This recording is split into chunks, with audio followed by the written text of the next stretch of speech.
on sustainable issues. So I'm happy to be here today.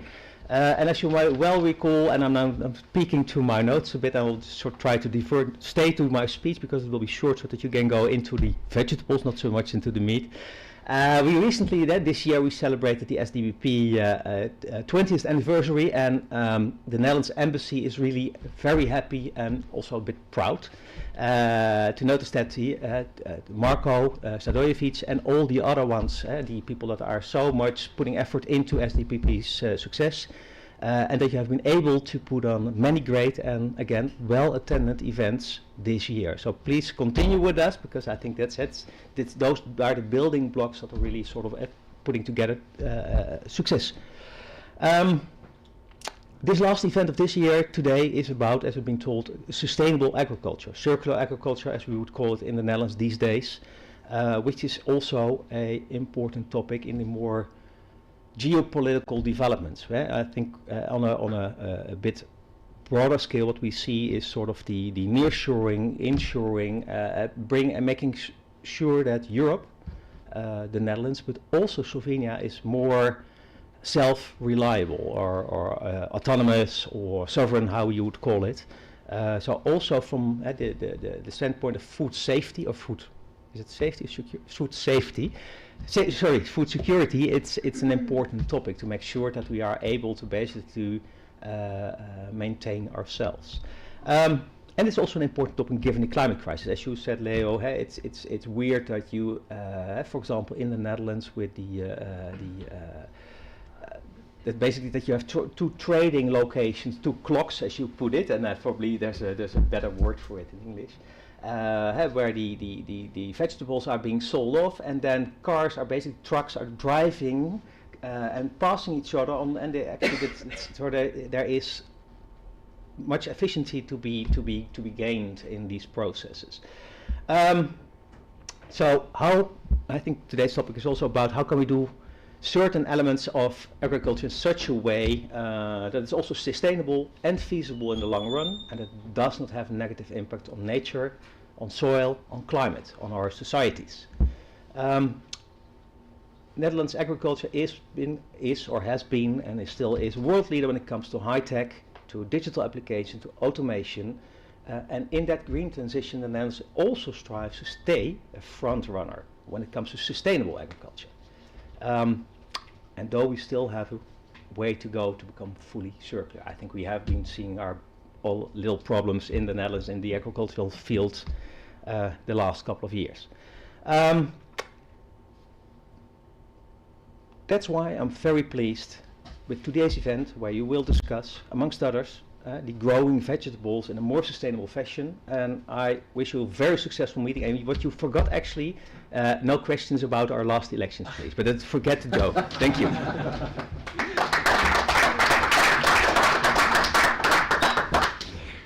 Thank you very much for the added note. I think it's a very divisive topic, because today we would like to connect, not to divide.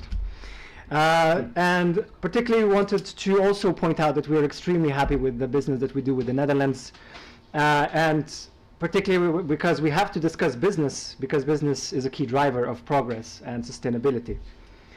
Therefore, we need to also admit or acknowledge where we are residing today, specifically in the Chamber of Craft and Small Business of Slovenia, who we also thank for hosting us. To that end, because they are ever strong proponents of healthy business in Slovenia and are also a fundamental part of our economy, I would like to welcome Daniel Lamberger, CEO of Chamber of Crafts and Small Business of Slovenia. Thank you very much, dear ladies and gentlemen, Your Excellency. First of all, I would like to give you a warm welcome here in the premises of Chamber of Craft and Small Business of Slovenia. We are very honored to be a part of this event. Of course, we have to admit that we really support Slovenian Dutch platform. I think it's one of the most important issues here in our chamber on the field of our members from the SMEs from the field of food production and horticulture. So it's really important, and I would like to thank you that you bring this important issues that are going on the field of green transition, sustainability, and so on. So I'm very happy that our members that are also here today can be a part of the event and can contribute with their own knowledge to the topics that you will bring to us. I would also like to give you a warm welcome from our president, Mr. Swart. Unfortunately, he's not able to be here with you today, but he would like to give you all best wishes for this important event. I would like to wish you everybody good working progress today, and thank you very much, and thank you that we can host you.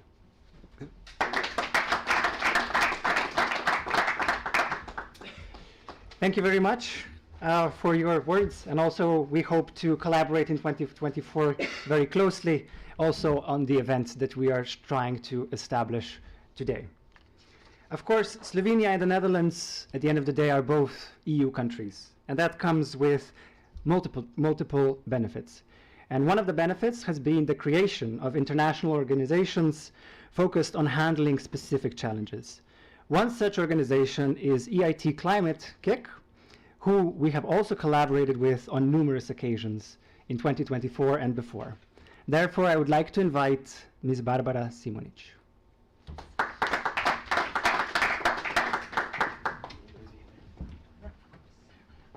Oh, perfect. Dear ladies, dear gentlemen, I'm happy to see so many of you here, and also some very familiar faces, so I hope you will bear with me while I go through this presentation. But first of all, I would like to build upon what one of my previous speakers said about violence against women. Some actually accord like the sources of this to the agriculture revolution, meaning that this is when we started treating the land as a resource and people as resource. So, you know, the land to be used and abused, and so this extended to women as well. So maybe some food for thought, just from historical perspective. But thank you for bringing that up. Thank you. So our project is called the Deep Demonstration of a Circular, Regenerative and Low Carbon Economy in Slovenia, and is carried out in collaboration with the Slovenian government, the two ministries, the Ministries of Public Administration and Ministry of Environment, Climate and Energy.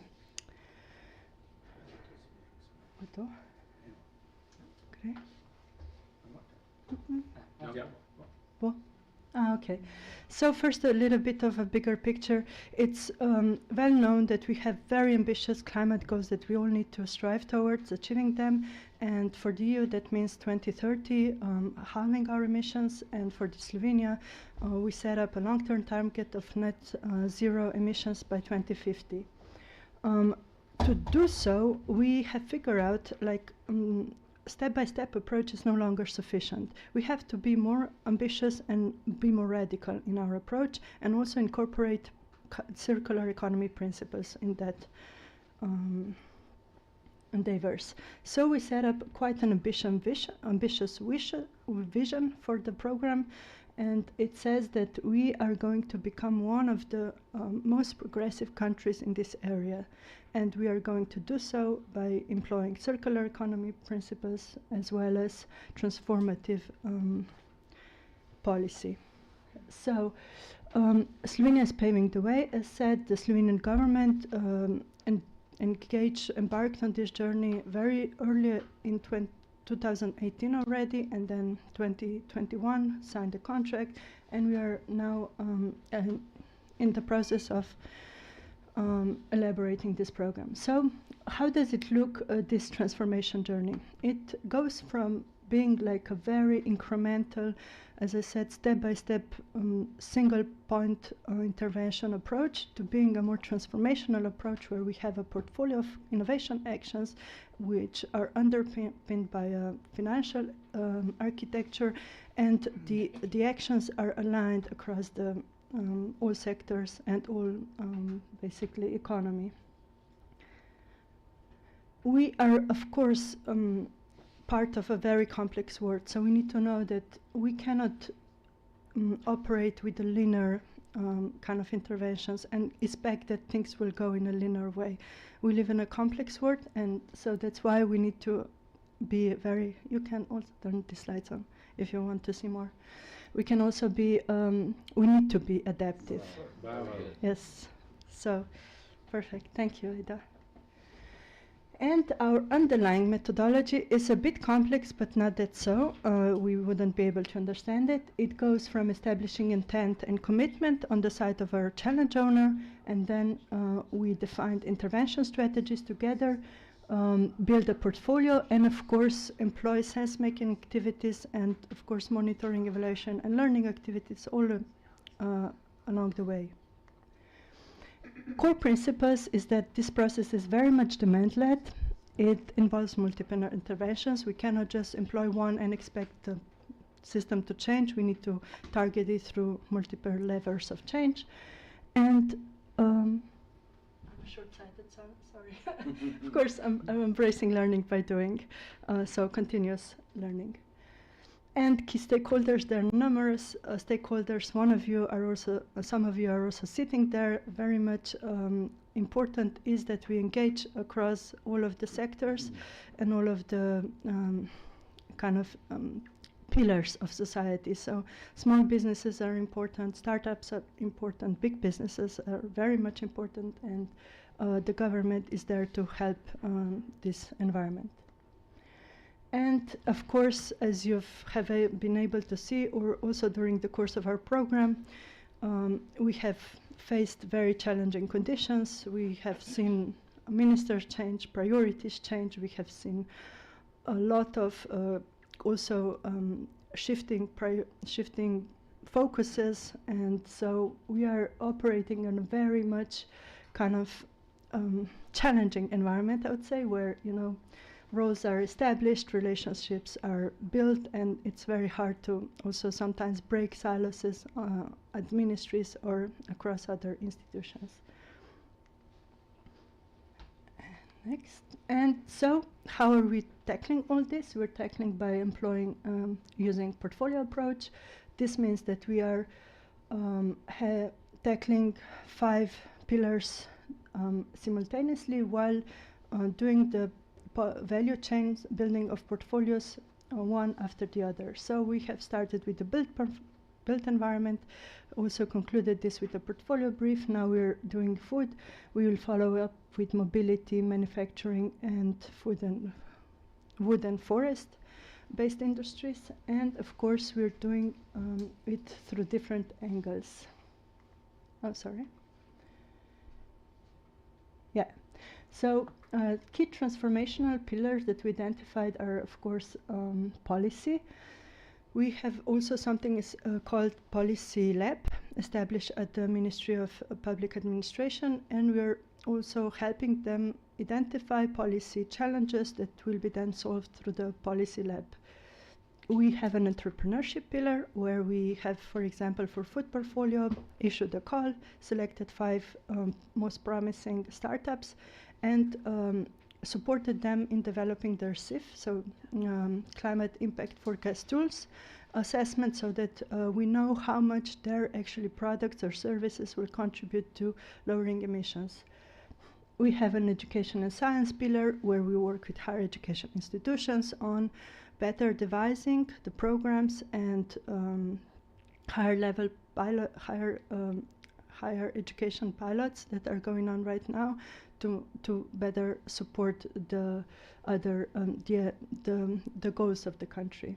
And of course we have financial architecture where we identify financial sources necessary for the transition, as well as gaps, missing resources, missing instruments, and we work on that. And of course, all along, we're trying to build capacities for transformational thinking, follow the society approach, and this kind of thinking. And of course, we have these 5 value chains. I will just skip that because it's important that we talk about food today. So why food? Food is agriculture in general sector is very much, as you might have noticed, at the forefront of climate change.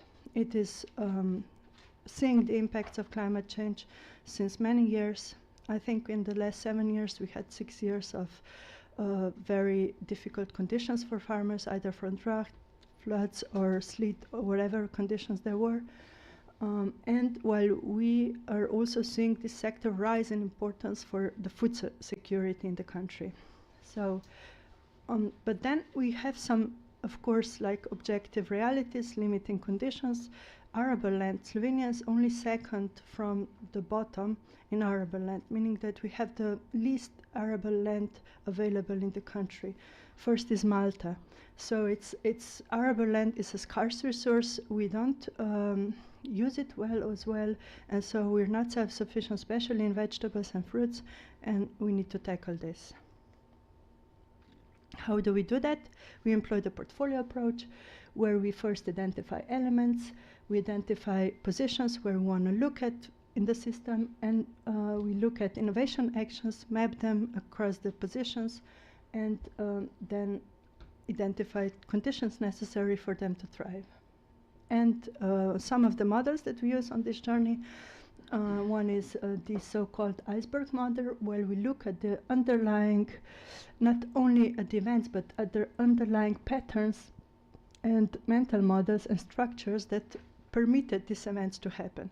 So if we have a crisis with, as we did in this year, for example, with floods, we look at, okay, this is a consequence, logical consequence of climate change. So what are the patterns that brought us to this? We are very much a fossil fuels-based society. What are the structures that enable that? Of course, there are a lot of structures in place. Also, all the inputs that the agriculture uses is fossil-based. And then what are the mental models? Normally that not one individual can do much, and so nobody in the end does much. And so since like 8 months now, we came to some results. These are some of the results. We set up an intent. As said at the beginning, the intent is very clear. We want to bring more, in the context of climate reality, we want to bring more Slovenian ecological food on the shelves, and also that this food is being, and products are being sold in higher quantities, but more in the line with healthy, sustainable diets. We know we use too much meat, so more towards plant-based diets. And we identified 9 positions where we want to position ourselves in the system, 3 priority areas. We have 4 transformational layers, so how deep the transformation is and how wide the transformation is according to the 5 levels of change that we identified before. So this is a visual representation of the cube, but we also then mapped, we identified over 200 projects, mapped them according to the positions, and scored them according to the importance for the attempt. So we can see that, for example, it's interesting that we identified like public procurement policy as very important, but not as important as the practice of this policy to be utilized. So we identified the practices of the city of Maribor, Ljubljana and Kranj as higher in importance for the intent than just the policy itself, or also that this catalog of foodstuff that the Chamber of Commerce prepared as a helping tool for actually public institutions to put in practice this policy on green public procurement is again more important than the policy itself. It's logical. We cannot just put the policy in place and expect everyone to take it up. So this kind of learnings came from this process, and then we have now identified also 7 priority areas, and we have while we narrow down the activities, we are now going wider again. So this process is kind of being held in different, is very adaptive, as I said, being held in different circles.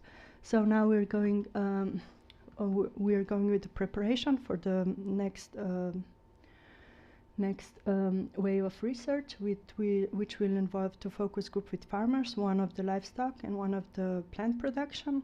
then we'll in parallel do the comparison with other member states, use our own internal know-how on best practices in other states. There are two deep demonstrations in other countries currently taking place, which is in Ireland and the Basque country. So we are using this to kind of learn from them, what have they identified as crucial. And of course, people who come at Geek Employees are very knowledgeable in this area, so we're using their knowledge. And then we'll do the second wave of research, where you also, most of you will be invited to, because it will be online by the end of the year. We're planning to do 4 focus groups with cooperatives, food processing companies, retailers, and researchers. And then try to, looking forward, Aleš, we're trying to then combine all these learnings and produce a portfolio brief that the ministry will be happy to take on, and also other institutions will be happy to embark on the journey of the actions activation. That's all from me. Thank you very much for your attention, and looking forward to cooperation.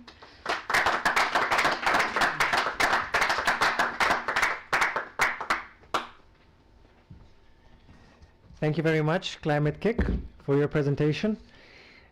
2 points. I think we are all quite aware that crossing the silos is a heavily complicated issue.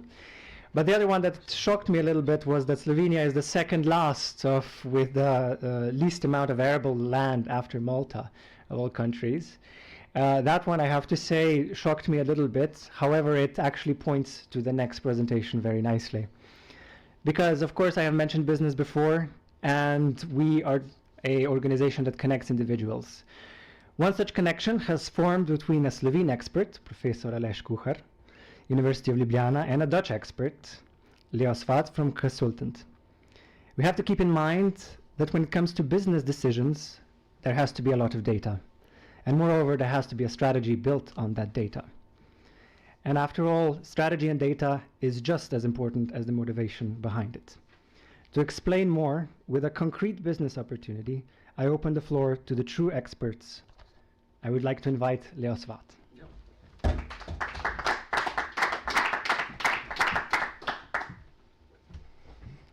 Thank you so much, Luca. Thank you very much for all being here, Your Excellency. It's a great pleasure to speak here again in Ljubljana.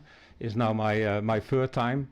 My name is Swart. I'm entrepreneur in the Netherlands, working 35 years in horticulture industry in various positions. In the last 8 years, I have my own company, Consultant, and that is to advise and to connect the market. I saw a gap into the market in those years that the beginning of the chain was not connected by the end of the chain, and that's why my business was developed.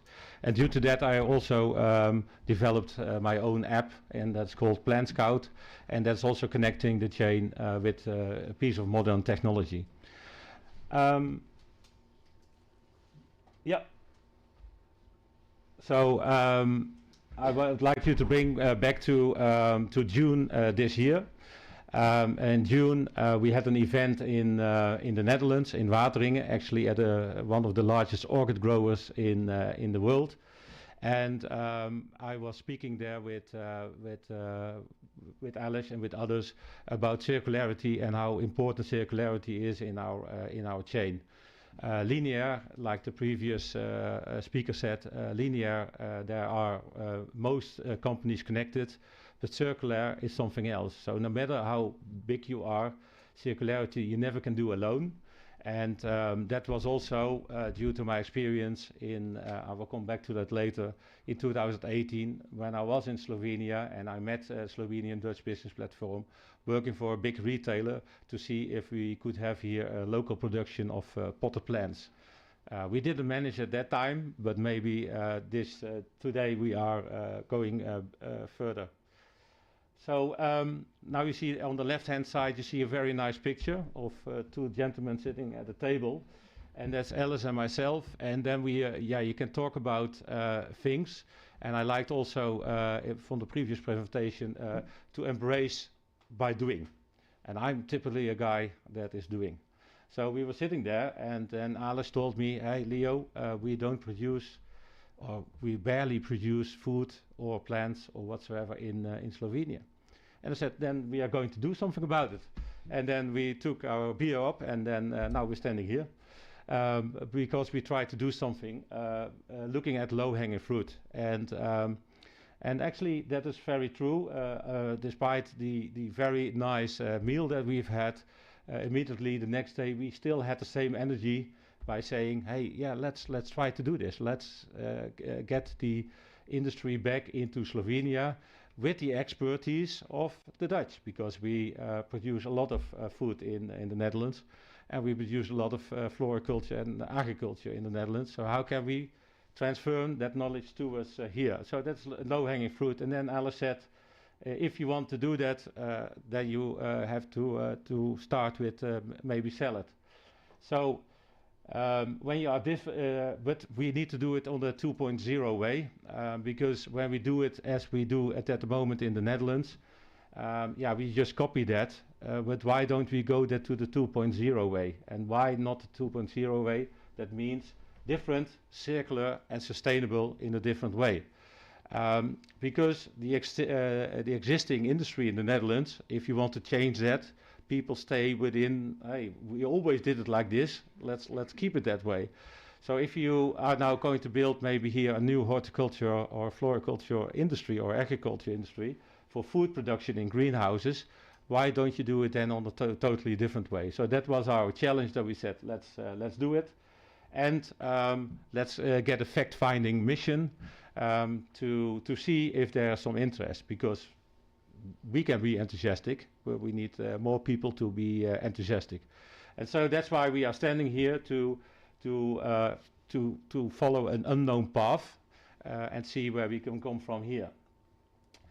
There's always a beginning, and to be at the first step and easier to do is to start with salad leaves or rucola or that kind of stuff.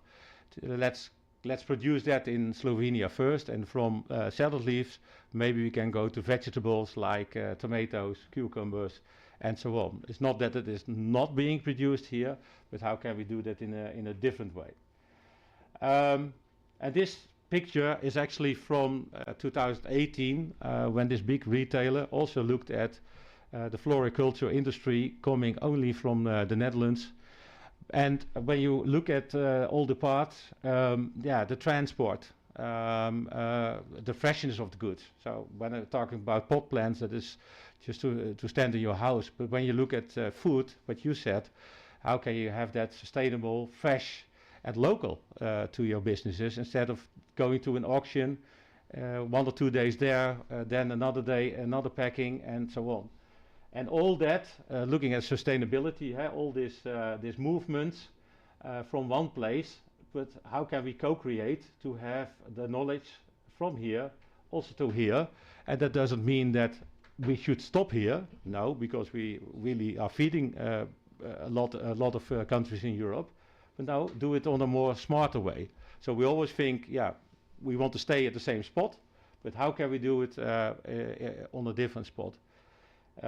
With this retailer we still are in touch, but due to COVID the whole project calmed down. But let's see if we can have the local production here to start with the salad leaves. And together actually going to homegrown. Of course, people in the rural areas, they produce maybe their salad themselves. Is also what the ambassador Johan told me, but a lot of people are living in the cities and not producing it themselves. So how can we do this together? I have to use to that. So the fact finding is actually, yeah, how can we co-create? So we challenge you here in the room to help this crazy idea and good idea. We believe in it born in the Netherlands in June. We have the experts. In my due to my 35 years in the industry, I have all the experts around me, without being arrogant. The network, the researchers there, Wageningen and all others, we can learn from each other and learn also from other industries. And to go back to that, we go We go to June again, and this is Kipster. If you never heard of them, Google it. And they changed in the Netherlands completely the way we produce eggs. And it is at the moment still small, but we had the CEO as a speaker at our event, still are in contact, and as we speak we are searching ways to maybe have Kipster towards Slovenia or here in the neighborhood. So a lot of things are changing, and also the consumer loves that things are changing because they are worried about the environment, worried about everything else. So and also about the health of the animals. So these kind of ways is unstoppable at the moment, at least I think. And Kipster is at the moment very successful. Proud to announce that they are opening the fourth one in America, and they are now in England. So they are now exploring their idea around the world, also to co-create, to tell how they did it, transport it to another country. Don't keep it for yourself, let others learn, and then go for it. I have here a video. This is one of the experts, is Peter Klapwijk. Peter Klapwijk is a guy that is well known in our industries. He was the first grower growing tomatoes with artificial light. So he knows how to grow salads and vegetables in greenhouses. So it's 2 minutes listen to my friend Peter Klapwijk, but really an expert on what we are telling here today. Oh. The movie should be in.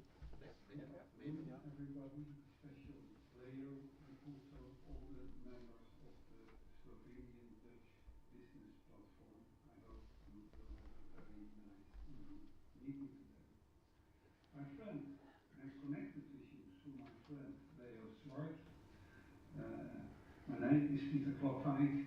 I started my career as grower, as a greenhouse grower. In 2000 I was the guy who started to grow tomatoes under artificial light. That was pretty new at the time, and from that time I started to move more and more into R&D and consultancy business. In the past I was owning an R&D center and an international consultancy company working all around the world. Greenhouse industry, ladies and gentlemen, is my passion. When Leo told me about your plans in Slovenia to start with greenhouses, I was very happy. My heart jumped up. And why? Greenhouse industry, ladies and gentlemen, it's the new way of efficient agriculture. With greenhouses we can feed the world. A greenhouse is 10 times as efficient on water, nutrients, even on chemicals, as the standard crops, what we know from outside, just the open field crops. And for this reason, when you start in greenhouse industry producing lettuces, cucumbers, tomatoes, peppers, maybe flowers, you're able to produce more clean food, more healthy food, and it's better, you have less pollution to your environment. In my opinion, if you work with greenhouses, with sustainable energy sources, this is really the way to feed the world healthy in the future. Healthy food for everybody. I hope you have a successful conference today. I hope in a few months I can meet you personally, and for me it will be a big pleasure to cooperate in your project, and I hope we can make a lot of success together, feeding a greener world, what's better for our children. Thank you.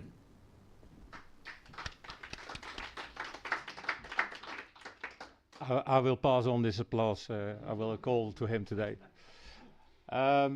So yeah, the market potential for Slovenian salad and vegetables, to start with salad, is, I hope you can see it well. I can't see it anymore. Bring the product locally. I was used to having a screen here in front of me, so bring the product local.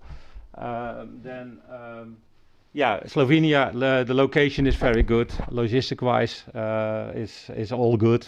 I know that from the research in 2018, and also you have a lot of countries around you, so good of possibilities.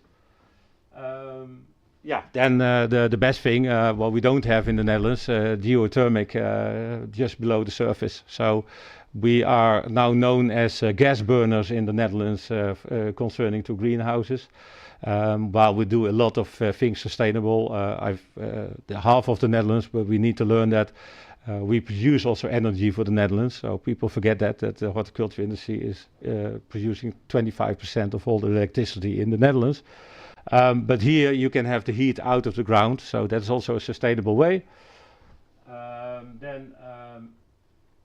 then do it the most modern way, what I just recently told.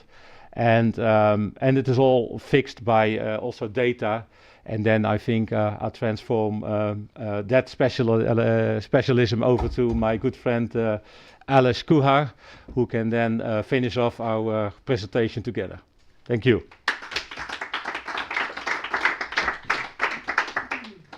Yeah, usually we speak in Slovenia. So first of all, I'll welcome you all in my mother's tongue. So, lepo pozdravljeni. All of us, we know that vegetable production is one of the most complex production in food systems. It requires a lot of intelligence and intelligence, yeah. It doesn't mean that in Slovenia we do not have enough knowledge and brain power, but we need really to apply these competences and knowledge in systemic way. This is something that we can learn from our good friends in Holland.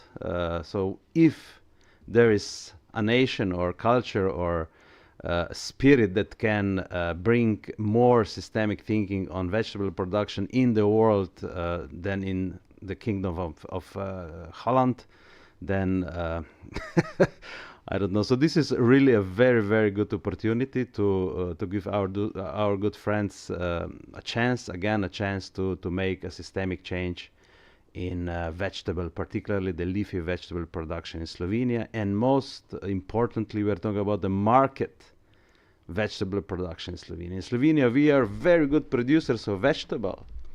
Basically, there is no household in the rural area that does not produce vegetable of highest quality. But of course, we have a big challenge here. We have, of course, this big shift in demographical changes. People are getting older, and of course, young people, they do not embrace the production of vegetable. And the second one is, of course, urbanization. Slovenia is not really very urban country, but still a lot of people also at the rural area start to live in an urban way. So we have this challenge which is very present. So particularly the most vulnerable parts of the population as well, hospital, kids, schools, they do have problems with accessing good vegetable. Yeah, not to speak supermarkets, the most common way where people are buying foods. In supermarkets of Slovenia, basically we cannot find vegetable. We cannot find leafy vegetables produced in Slovenia. If they are marketed, they are marketed in green markets, so in municipality markets and things like that. So my role here is, of course, most of you who know me, I'm the number cracker. I love numbers, and as Peter said, he has a passion to greenhouse, and I have passions for numbers, but I didn't do a lot of homework today. Just brief things, and I will skip those ones, besides the fact that we are basically living very near to the big producers of vegetable in Slovenia. This is one very important market factor, which is, of course, the one we have to surpass. We have to, of course, understand what are the benefits or what are the competitiveness strengths of Italy, where most of the market vegetable and even more leafy vegetable is coming to the Slovenian market. Yeah. let's go to the Slovenian, some charts are there, but I think most of the information we can really frankly speaking and discussing about them. Of course, the fact that's quite surprising for some of us is that the production of vegetable in Slovenia is growing, but in the last 3 years we have some reduction. So there was a very strong and consistent trend of growth, but then the last 2 years, probably also in the year 2023, we see quite a significant drop. But what is important to see in this chart, and this is basically all the time, repeating, is the big chart and big part of the vegetable producing for own consumption. And I know statistics very well. Those figures are heavily estimated. So this is maybe number one point, that the statistics, official statistics on vegetable production is really foggy, to be very, very, very kind. So we have no exact figures. They're hardly, valuable figures on this level, on national level, okay. So those are the figures. They are not that big. That's why I think the health experts in Slovenia are so much concerned that we eat so, low quantities of vegetables. This is partly also based on the fact that the figures are not complete. But anyway, to focus on the part where I think we should work, and the potentials from the Dutch knowledge are the largest, are to be imports, reducing the imports. So we're talking about reducing imports of vegetables, which are going to the retail sector. So we can, of course, increase. This is the market production of leafy vegetables. So it's very limited, and of course this is, in most of the cases, the production at home for own use is even larger than market production, which is quite strange for economically developed country as Slovenia is. But our focus should be the import substitution. So we have to work and develop a system of production, distribution, and all the other things that are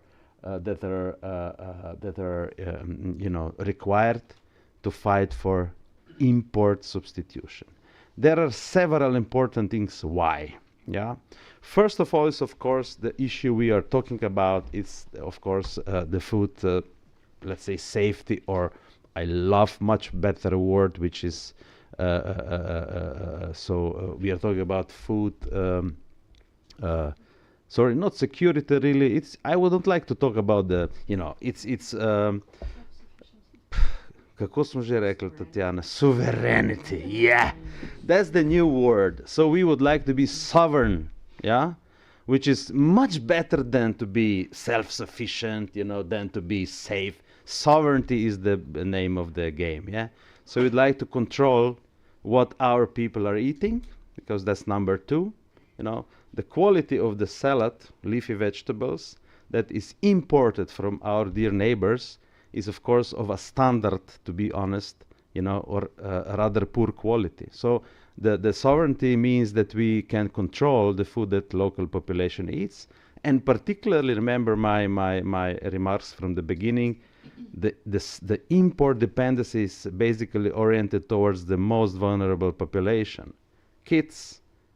Hospitals, they all rely mainly on imported vegetables. Of course, there are some attempts for local short supply, very nice romantical thoughts, but reality is in solid, sustainable, modern vegetable production with top knowledge, and for sure the opportunities we have as Slovenes in terms of rather underdeveloped, modern vegetable production is that we can learn from the mistakes of others. And as you saw, our dear Dutch colleagues, they are,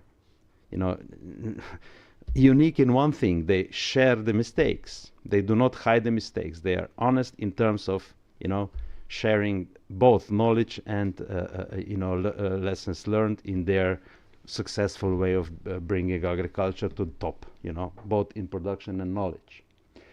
Of course, I mean, you will then, if you would like to check the numbers, they are really very few, and you know, in a few seconds we prepare these slides. I think the main issue is that the story, despite it looks very, very attractive, it's a tough one, yeah. And if you would like to survive the exercise with Leo, or you know, all of you, of course, that's your story.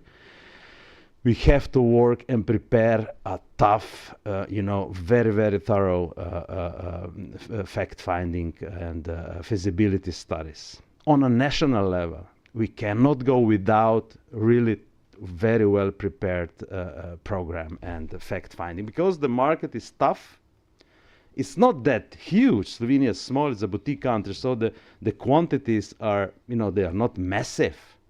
Yeah, we are talking about several tens of thousands of tons of vegetable. It's not a lot, but there are very big, you know, potentials to be sovereign also in terms of leafy vegetables.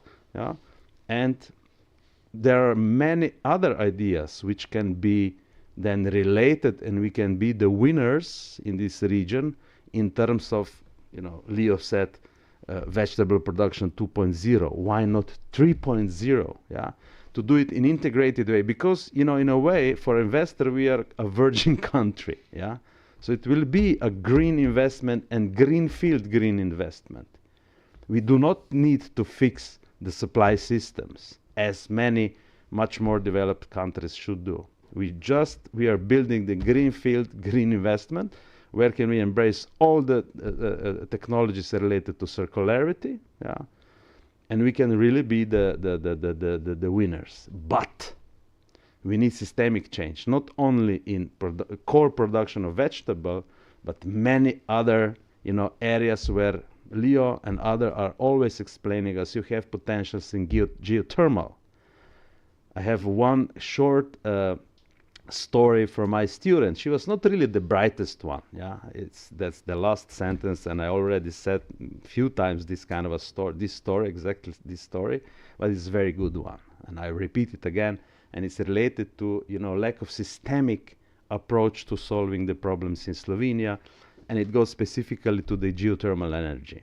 So go back to my student. We have a hackathon on vegetable production, on our geothermal potential with the students, and then this colleague of mine, I loved him very much. He was not really the, you know, the most talented one, but very crispy one. Yeah, and then he came with the government decree on geothermal costs of the geothermal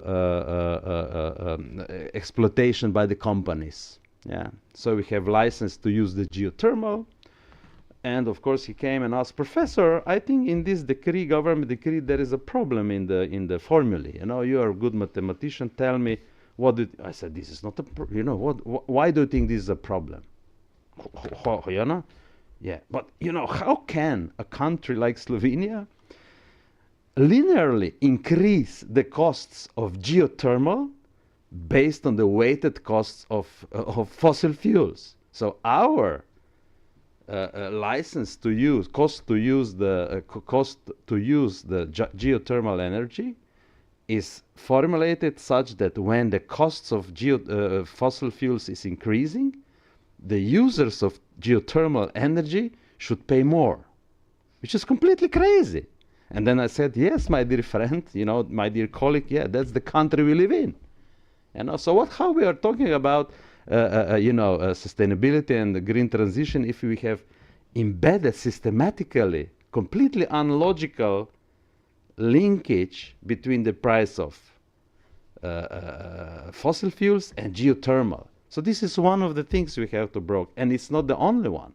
Yeah, there are several, because of course when we talk about modern production of vegetable, we are talking about greenhouses. Yes, of course. And then we have a social. I like very much the model of theory, yeah, theory of change. We have social problem here. Our beloved citizens, they love cheap salad. Yeah, be honest. But when we will start the discussion about, you know, inclusion of greenhouses in our beautiful rural landscape, they will say, no, we do not want glass houses. We would like to have, you know, a romantic, beautiful landscape and bring, you know, cheap salad for Extremadura, I don't know where, you know, for 0.3 cents or 0.30 cents per kilo, you know. Yeah, but, you know, so this kind of dystopia, social dystopia, is also something, you know, root changes in your beautiful model of thinking, you know. So these kind of things we have to push. But finally, I think the moment is very good, yeah. So we have the government, no comments about the government, okay? But we have the government with very big ambitions to change the eating behavior, increase the vegetable production. So there is energy, you know. If there is a competence or will or, you know, operational capabilities, I'll not comment. But for sure, now is a moment to push and to help the government to show the results. And of course, what else can we expect to, you know, then increase the production of marketed or market level vegetable and production? Yeah, but of course there are killing fundamentals, but we can overcome them if we will be smart. Yeah, and the combination of Slovenian and Dutch smartness, intelligence, knowledge, culture, I think is the winning one. And let's confirm this in practice and enjoy much better salad that we are able to enjoy it today. Yeah. Thank you very much and good luck. Yeah.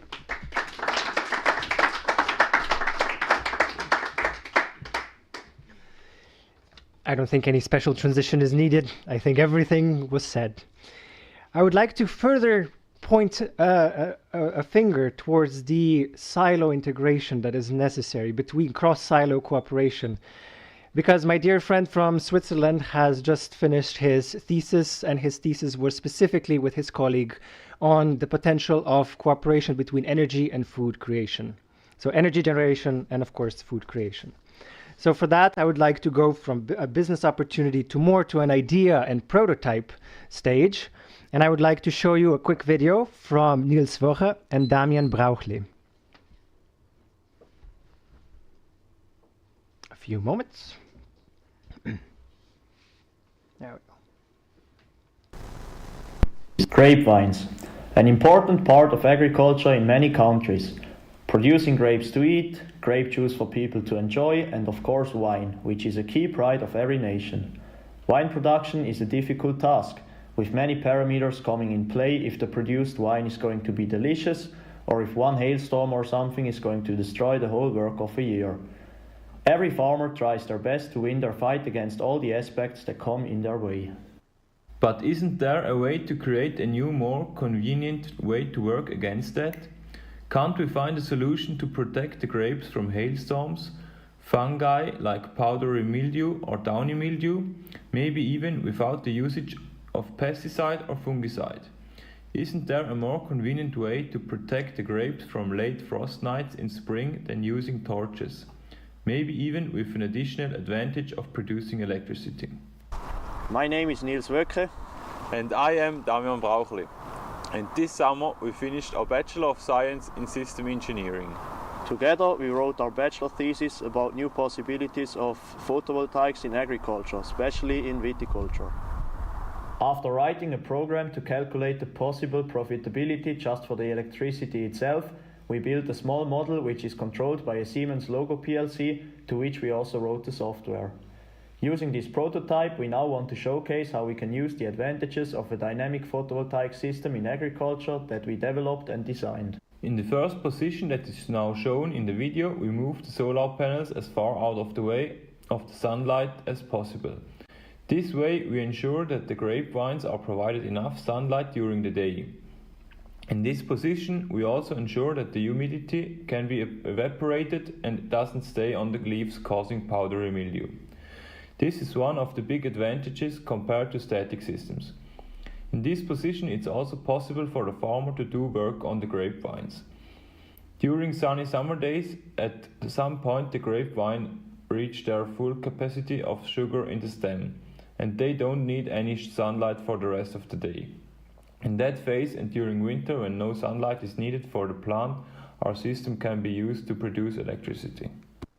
compared to existing systems, which usually are divided in 50% solar panels and 50% clear glass to provide sunlight to the plants.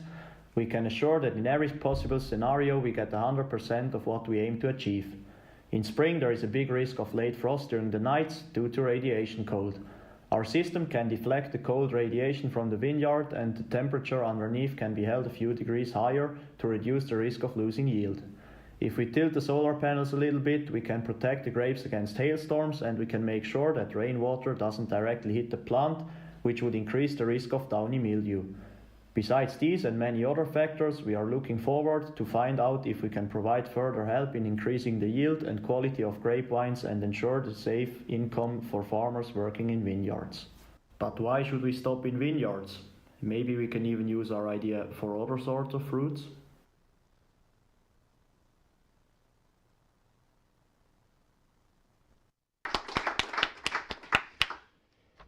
So this is sort of the ingenuity of the young, so to speak. As I said, specifically to add to it, the potential is not limited only to grapes. Specifically in Slovenia, we're very proud of our wine production, and that's why they also picked this particular topic. Their thesis actually got also a national award in Switzerland, and they already got some funding for a second prototype that's going to be upgraded in the following year. Yes. And of course, since we have quite a bit of material to chew through, I think I need some people to discuss with. So I would like to open the final section, which is the round table. I would like to invite Alenka Maretić-Žnidar from the Slovene Cooperative Union. I would like to invite Tatjana Zagorc, Director of Chamber of Agriculture and Food Enterprises. I would like to invite Martina Veršnik from the Slovene Young Farmers Union, and Simona Grizek from the OZS, where we are actually residing right now.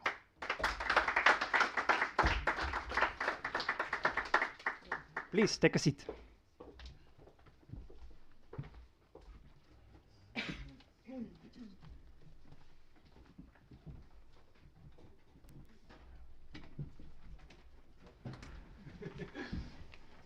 So we can see all of you.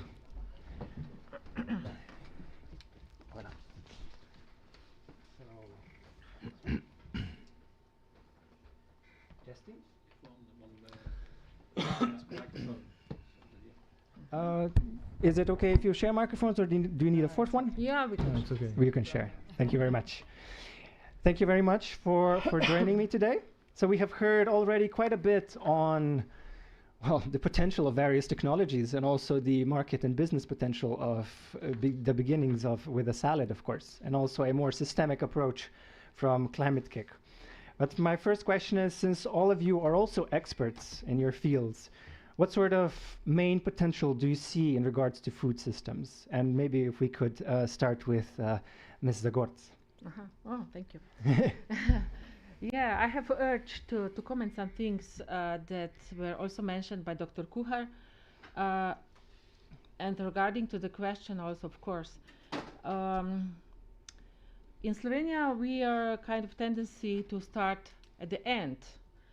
So, I will show you how and why. Actually, when we are talking about vegetable and also fruit supply, we always have in mind, okay, well, let's do something, and somebody else has to do it. One of the things is that we usually have in mind public procurement. Okay.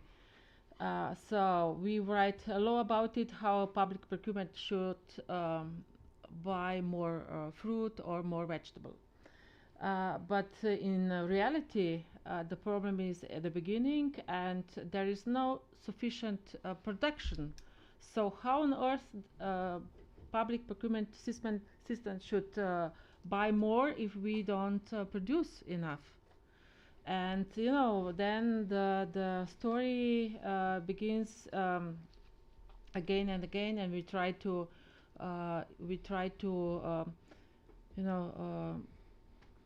through the public system improve things.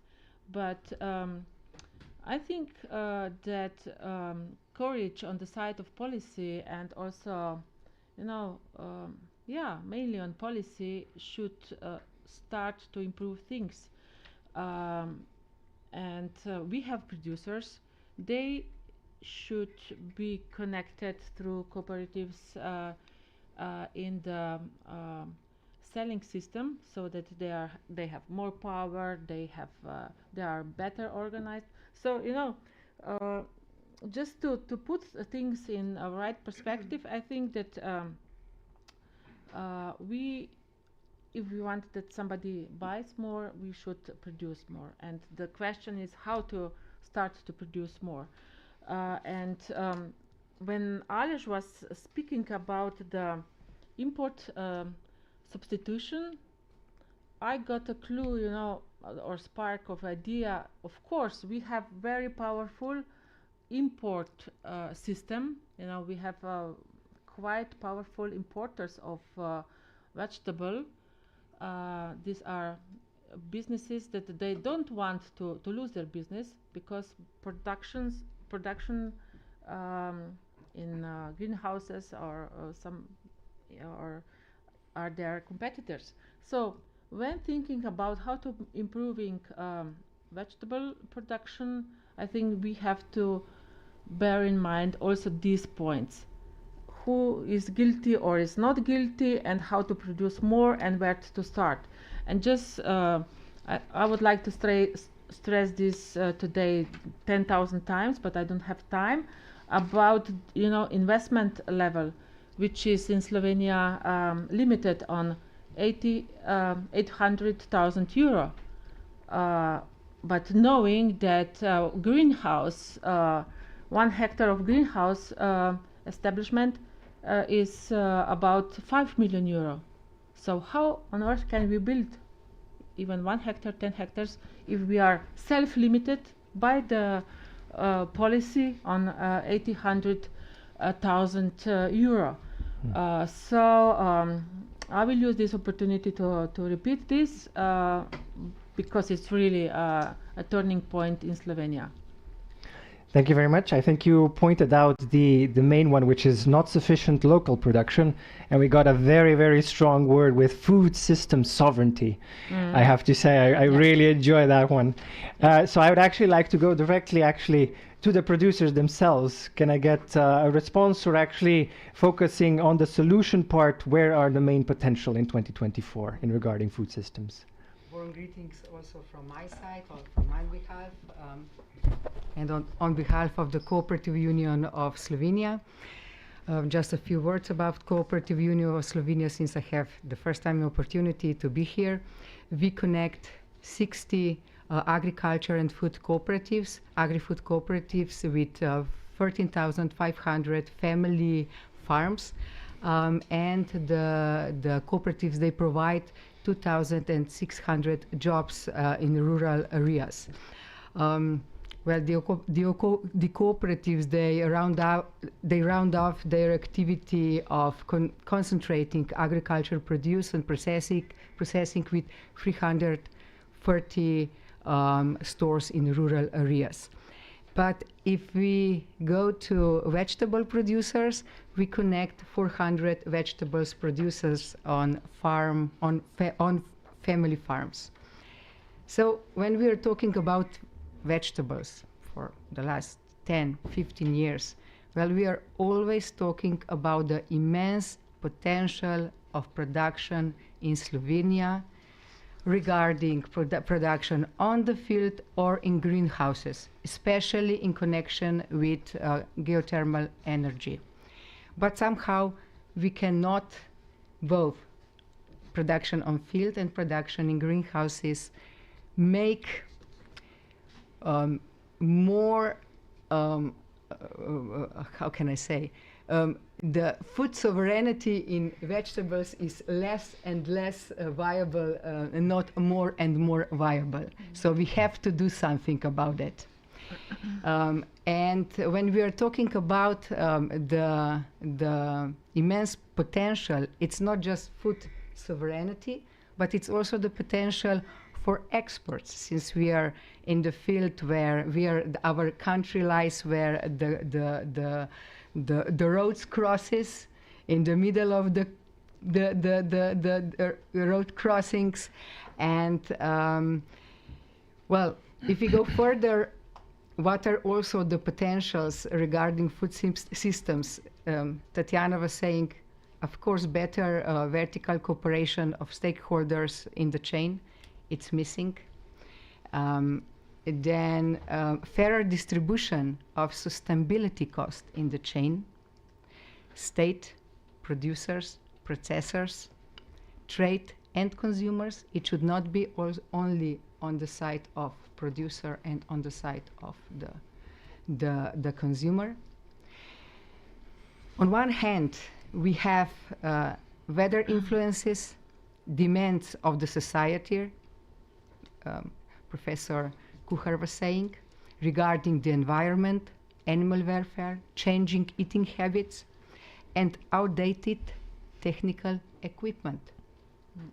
And on the other hand, we have a lack of investment capital in the chain, in the whole chain, not just in the production. And many administrative obstacles, burdens for the realization of the investments, not just for high-tech, but for plain greenhouses as well.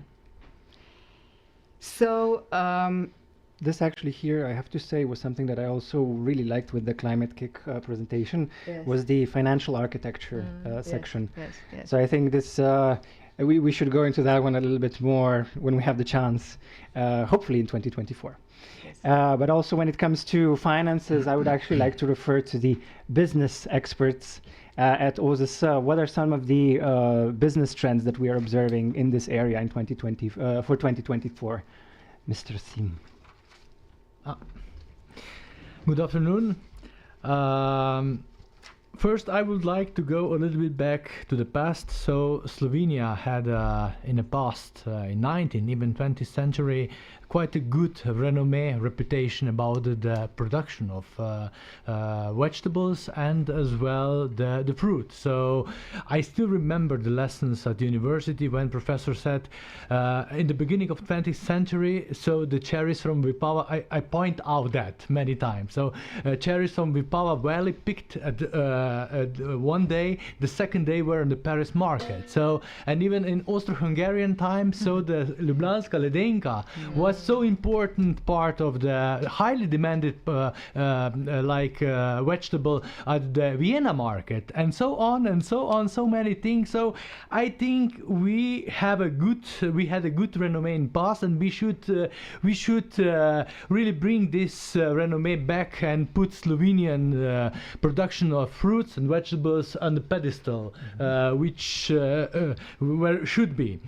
And as well, Slovenia has a very good, excellent possibilities from side of the climate. So we have Mediterranean climate, we have Midlands, we have Alpine, and again, if we think about a little bit, so so strawberries, we can have strawberries almost all year in our country. So and if any one of you were in August in Alpine regions, for example, Robanov Court, cherries are ripe in Robanov Court in August. So so we have a lot of possibilities with our climate, but that doesn't mean that we have to have the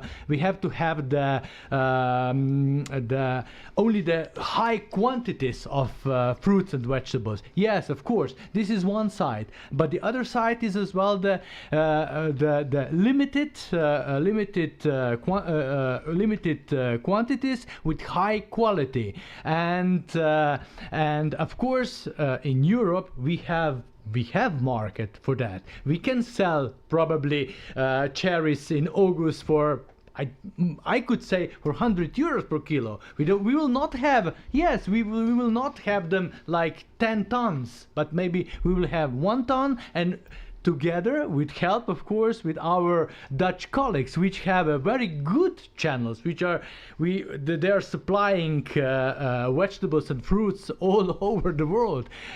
They can find a niche, a small niche for this Slovenian product with high added value. So. And of course, we may not neglect some other part as well. So Slovenia have as well this kind of extensive production. Like we have meadows. At the meadows we have the big fruit trees, so like apples, which don't need a lot or non-pesticides. So this is another part. So we have this very much supervised production, and on the other side we have this extensive production which we have to keep and support. And this production gives the products which are not even a little bit contaminated with anything. So because these old varieties of fruits, they don't need any protection, and we just pick them, and they can be part of our landscape, and we should keep that part as well. And we should just have to find a good market niche for that. Actually, here I would like to, you mentioned also that Slovenia has many different regions that has different specialities, especially also a Mediterranean one. And we actually have, you could say, an expert on the production of olives in the room as well. So I would like to have her opinion as well on the potential and the trends, and maybe a reply to what she has heard so far. Please. Thank you. I am also the young farmer, so yeah, this is why I'm also here. I want to say that the young farmers play a big role in advanced technologies in agriculture, not just because they are interested more in them, but also they are more motivated and they are willing to take risks more than other people. But sorry. Perfectly fine. Yeah. Okay. But we have also many issues. Especially when I was in practice, and I am in practice also. Now I have a lot of bureaucratic and systemic issues. We young farmers want to innovate, but we do not have any many opportunities because of the lack of systemic how to say flexibility. And also we also have the financial issues, as Claude here mentioned, that you can see what big can a young farmer do with I don't know financial support that it's 45K for 3 years. So that is I think that those are very big issues. But when colleague here mentioned the very diverse climate, it's true. We are very diverse country, but we only have one strategy for all of them. So this is I mean that this is a very big issue, but I have also the bright thoughts. So I can see a bright future here by putting together hands and put all the stakeholders in the same room and make one big and good decision for the future. Because we are all different pieces of the puzzle, but only one has some. Only together we can complete the picture of agriculture, not just one of the. That's actually a perfect segue. Thank you for your answer, yeah. Because we have now discussed the sort of current paradigm from the expert panel and also from the individuals before us. Now, of course, I would like to focus not a little bit on the tomorrow part. So on 2024, we would like to cooperate, and this is actually the point of why we have made this event here, to bring together as much as we can the experts in the fields, decision makers, stakeholders, etc., to cooperate and together form an event in 2024. Of course, we would like it to be highly circular, highly international, and of course to break between the silos. Those are the three sort of main guidelines that I have put together sort of for today and also for next year. So I'd like to hear from the panelists, which are the concrete steps? First of all, who needs to be at that event? And could it be individuals, could be organizations, and keep in mind also the international aspect. Cross-silo, international. Who would like to go first? Please. Actually, I'm very glad what you said, because it fully goes in line with we are thinking as a representatives of agricultural companies and food processing companies. And you were talking, what can one do with 45 key? And we have the same question. The problem is that we are afraid to establish three levels of agriculture in Slovenia. One is social component, which always has to be in place, because there are very small producers who need special need, and this is social need. And then we have producers which are relatively small or medium size, and they have additional job, and yeah, of course they need some support, but they need different support as is needed by professional growers. And when we will have a courage to adapt also our policies to that, I think that then we will be able to start with the steps which are described by Dr. Kuhar or by Dutch experts. I think that among us is this quite, already we realize that also Dr. Kuhar, these are his thoughts on several events, and then we can prepare, policies which adapt to these three categories. And this is first step to the future, and of course then we have to be brave. I think that maybe growers would need 450, so young growers, 1,000 and so on. And of course we have to establish, we don't need so much surfaces to grow a vegetable.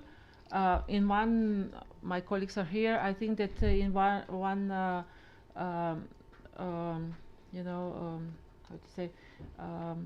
thinking we said that we need 30 hectares of 30 and 20 million investments in the next 5 years. Yeah.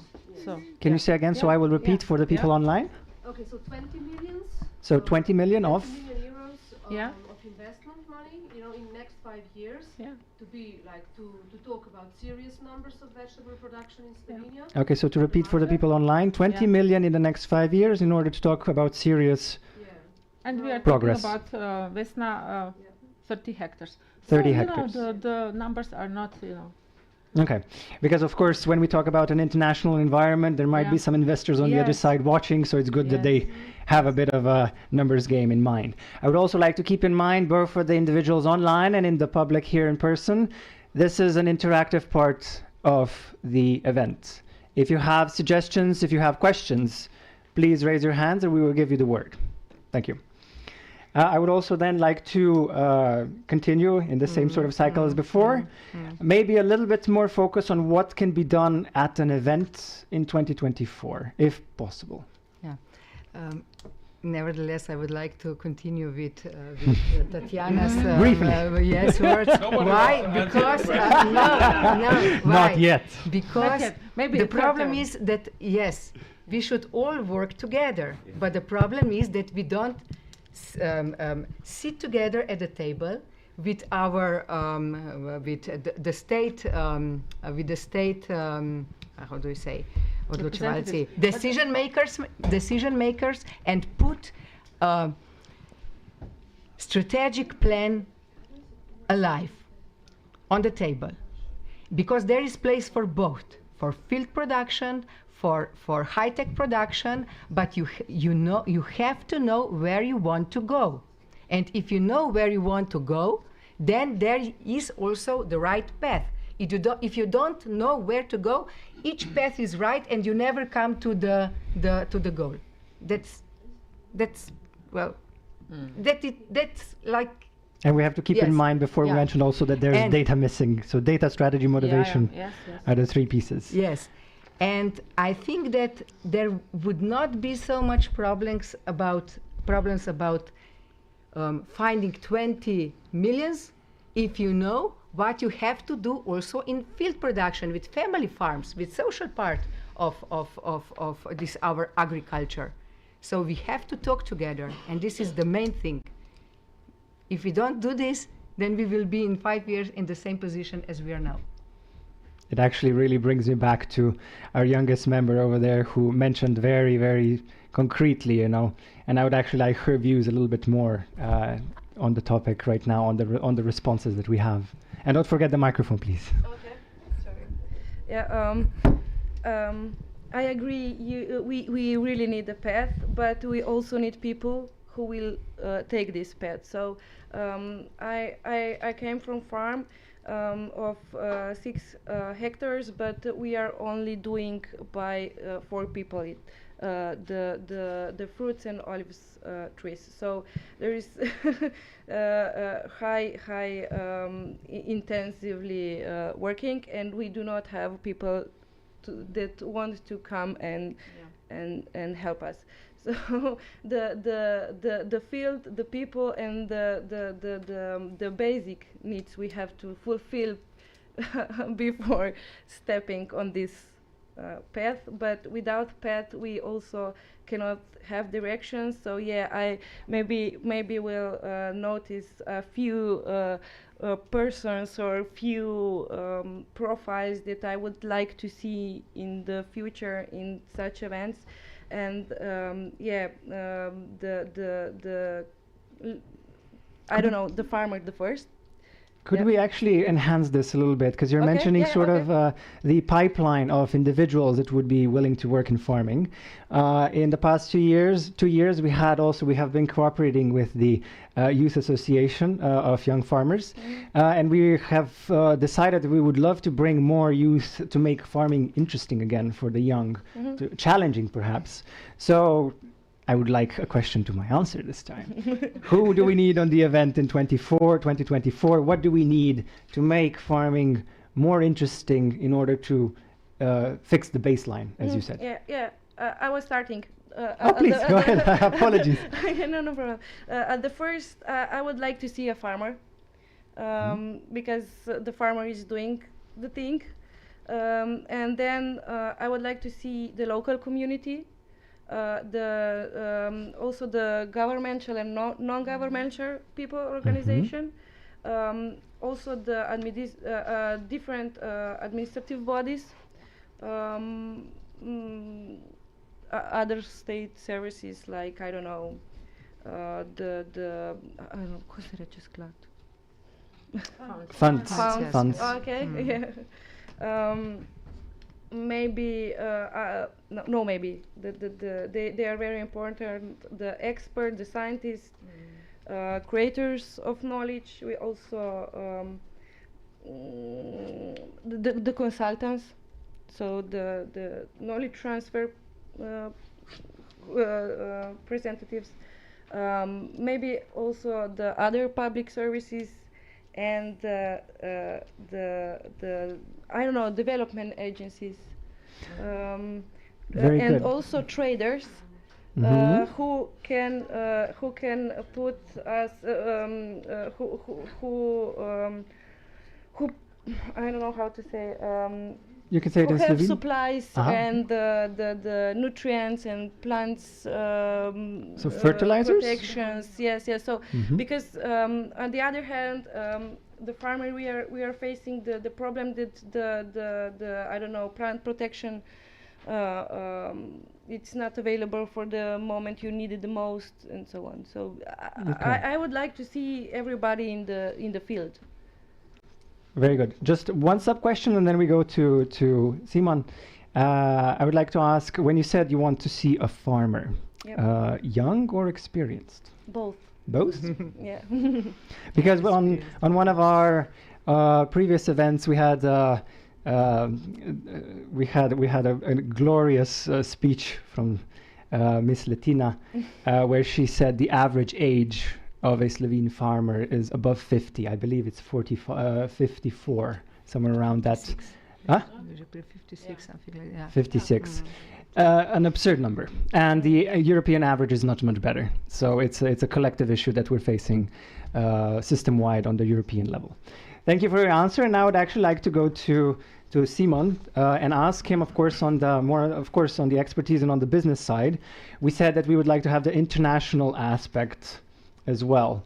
Who do you see, perhaps, of course, in a business sense, at the event, and also perhaps in an international sense? Who would you like to have at the event? At the event, can you repeat it again? Yeah, of course. So in 2024, we're organizing a much larger event with the stakeholders present. I would like to ask, who would you, from a business point of view, like to have at that event? And additionally, from the international community, who would you like to have at the event? First of all, I would like to have at the event ambitious young farmers, of course, with a lot of knowledge and experiences, and as well the other experienced farmers and the people from this side, of course, the governmental representatives and the investors, of course. Because from my point of view, as ladies already indicated, first of all, we have to have a plan, what we will produce. Then we have to know where we will produce that. Then we have to assure a market. Then we have to assure a fair price. And then we will have a lot of farmers which will decide to produce that. So, and of course, and the other thing, so maybe the ladies can answer. We are, Slovenia is giving a lot of subventions for cleaning the bushes to keep the land clean. So how much money we give for that and how we supervise that it's really clean. So I think if we would invest this money to young farmers and support them by new plantations, I think we would reach much higher result, because I know when I listen people, so they get these subventions, they clean something a little bit, they get these 7,000-10,000 euros. This is a good income. They actually don't do a lot for that, but if we would follow where this money goes, how is invested, and what is outcome, then I think it would be well invested money. Mm-hmm. Very quickly, because then we have the third round and then it's networking time. I have to object here in protection Microphone? to farmers. Microphone? I have to object here in protection to farmers. Farmers do get this money to clean bushes, and they do it. In most cases, this is not even enough to clean all the bushes around, where they grow. So we have to be careful not to generalize things because, they also got control. Okay, thank you very much. About cleaning, it's about cleaning the bushes on the land that it was overgrown with bushes, and there is no production there. Yeah. So it has to be done, and it's not that much money for this what you were talking about.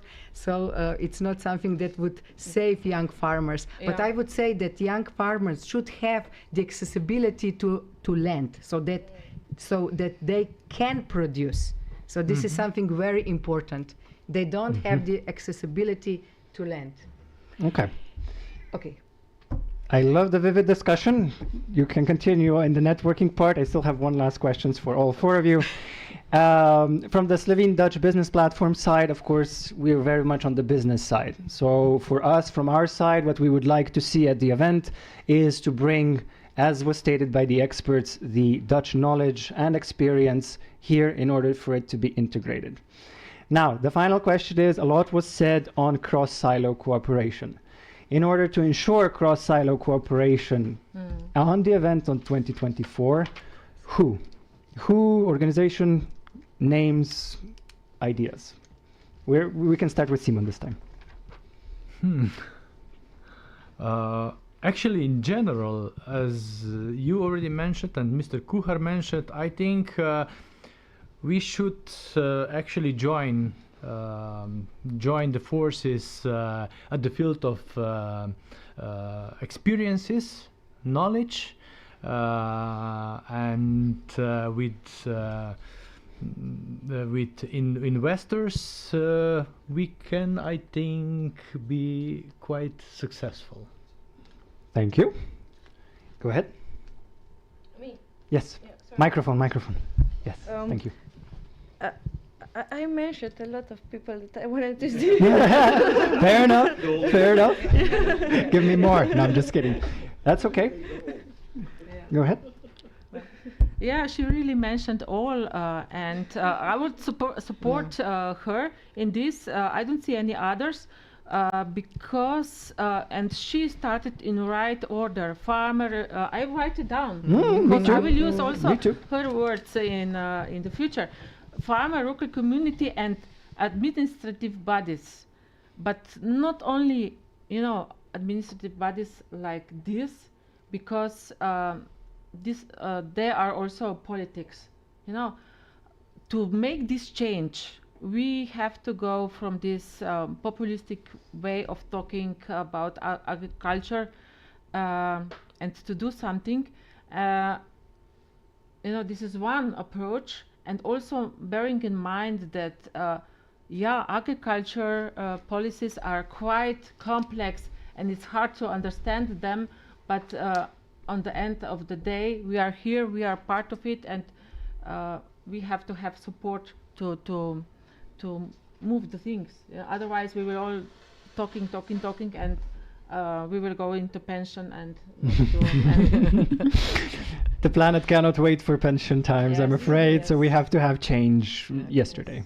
Please, final answer. Okay, everybody were mentioned already, perhaps also the bank sector. Besides investors, also the bank sector. The question of why I was bringing up this, actually we have input from the public. Go ahead, please. Yeah, thank you. Does it work? Otherwise you can. Yeah, it does. Yeah. Okay, perfect. So Bart Steegman, EIT Climate Kick. I think the aim to have a bigger conference where today was the start from in 2024 is, I believe, a very good, let's say, aim to team up together. So it's somehow parallel in the activities that we are developing together with the Ministry of Agriculture, and not only with that ministry, but also with the Ministry of Economy, Ministry of Health, Ministry of Labor, to team up and to already break the silos at that level. The outcomes, which I hope in the next 2-3 months will be much more crystallized with the help of all the stakeholders that we have in the room, will basically be this, let's say, plan, what do we want to do? And at that right moment, we will also have the backup from the ministries to support those actions. We have seen this in a project in the built environment, that it was basically all the actions that came out of that are basically adopted by the several ministries in going on forward. And I believe the same will happen also in the agri-food sector. Knowledge, what we can also bring to the table is not only from, let's say, the Netherlands on the business side, but also definitely from the research and academic world, not only on the connections we have, but also internally in Climate Kick. And then I think knowledge and learnings from other agri-food system changes which are currently happening from Ireland to Spain. I think it would be a very nice opportunity to also bring those insights, especially on social economic activities. And I give one example. In the Basque region, they also have a lot of this semi-professional farmers. So where they, next to the farm, they still have a day job, and they have a pilot currently where with the industry, they have set up a, let's say, plan where the people can work half a day at the industry and half a day at home at the farm. So also to make sure that this work-life balance is basically better. And they have done this now, and we probably will also get some results. Okay, what are the impacts? What are maybe also the negative parts, but what are definitely the positive parts? Same counts for Ireland, where they have a complete different challenge there, because it's a complete different story than Slovenia. Yeah, but methodologies and way of working, we can learn a lot on in this perspective. So I think time-wise, I think we are really aligned. And I think it would be very beneficial to team up. The extensive part what Barbara said on a financial architecture should be, until that moment, also connected to all the activities that we want to execute. And then also plus the investment part of Climate Kick to develop, okay, how much investment do we really need to kickstart all those activities? I think would also be a very beneficial part to include. And maybe on your third question, because it's all cool, then we have this event, and we have the activities, and we have some ministries, yeah, then what? Yeah, because the most important part is to have a, we call it steering committee, who basically make sure that they will be implemented and will report every quarter, every half a year to the responsible, either ministry or whatever, is really taking on to make sure that those activities are really going on. Is this connection between geothermal energy and fossil fuel price, is it eliminated? Yes, no, when? You know? So, and I think the steering committee, I see a lot of people here who could also be on that steering committee and help moving those activities further. Thank you very much. This is exactly what I meant when I said that you are the experts. Together we have the answer. Of course, when I was mentioning cross silos, since we had an example from Switzerland, which is an integration of energy and food, of course we might need to start discussing with the Ministry of Energy as well. And perhaps since we had mentioned, that schools and hospitals don't have vegetables, we might need to walk and talk with them as well. I think we have one more answer missing, and then we will have to start the networking part. Please. Oh, I already said. Oh, you already said it? Yes. Perfect. Yes. I can save some time. No, I'm just kidding. Oh, we have another one? No? Do we have... Leo? Yeah. Go ahead, please. Great conversation what I heard here. I want to finish off this event saying, I can stand up. I want to say that by doing co-creation, when it started to me years ago, I repeat Henry Ford's words, coming together is the beginning, keeping together is progress, and working together is success. So let's make the first step. Thank you.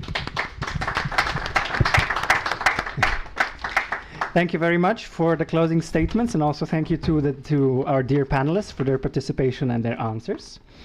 And of course to you, dear viewers, for being at the event. However, the event is not over, particularly for the individuals over here. And actually, I would like to ask for a few additional words, because there are special types of refreshments waiting for us right outside. So, Ms. Martina, if I could ask you, or actually you can speak from over there. Okay, thank you. I would like to. You to. What is this? To invite you outside to try some things that are made in our organic farm. So we have 4 different olive oils. Because we have 17 different varieties of olives, and we can produce very different olive oils. The first one in the left, you will see it's the milled olive oil. The second one is very intense olive oil. You can combine it with different foods. And then I have 2 flavored olive oils with rosemary and lemon, and also the table olives. So feel free to try. Thank you very much. This is also a part that I would love to see on the 2024 event, is examples of locally produced, even if it's boutique, that's part of the charm. There we go. There we go. So thank you, everybody. I would like you to start to invite you to networking, and please make concrete steps. The board members of SDBP are going to be among you. Talk with them. We would like to coordinate further to actually have something real happen in 2024. Thank you. Thank you. Thank you.